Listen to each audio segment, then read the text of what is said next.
Sing alus-alus sik Kang Gareng. Iki mau ujube wis diaturke ning limbukan mau. Kanggo nyugata karo sing para rawuh ingkang tiba langkung sepuh mbok menawi ngersakake sing nyamleng-nyamleng. Apa, Truk? Karo nggo leren. Mbok aku tak ngrungokke uler kambang ngono sapa? Weh, uler kambang. Nano. Wah. Pinuk banget ta, Truk? Monggo ingkang kepareng nyekar sinten? Mbak Mega, monggo. Kepule dicopot sik. Selimute lho, selimut. Mbak Mega. Nggih. Tesih ngantuk napa dereng ngantuk? Lho. Pun ngantuk napa dereng? Sampun. Wah, alhamdulillah. Nggih, nggo tombo ngantuk Mbak Mega. Uler kambang ngen saya ngantuk. Nggih, tapi niki swantene dados gedhem ngeten mboten napa-napa. Mboten napa-napa. Arep gedhe arek cilik ra apa-apa kaya Truk. Ora apa-apa, monggo karo nggo leren kanca-kanca wiyaga. Mangga. Karo ngerantu Mbah Pluntang. Ya. Mbah, lah niki mboten sias ngantuk. Mboten sias ngantuk. Wah, iya ngono ku.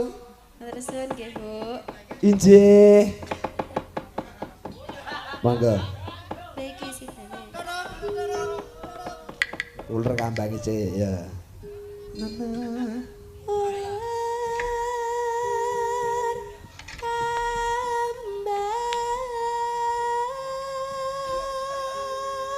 Kumambang ngawur.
Monggo ajeng agem cengkoke sinten mawon.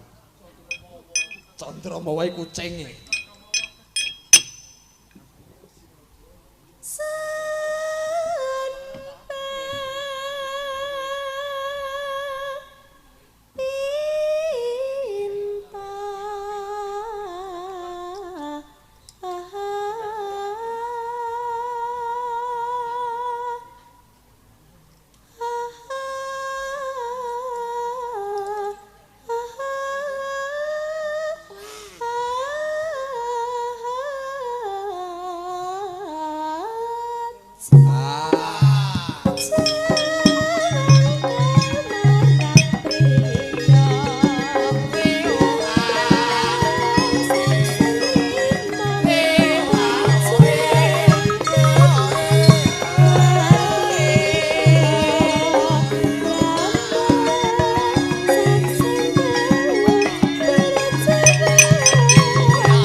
Matur nuwun Mbak Mega.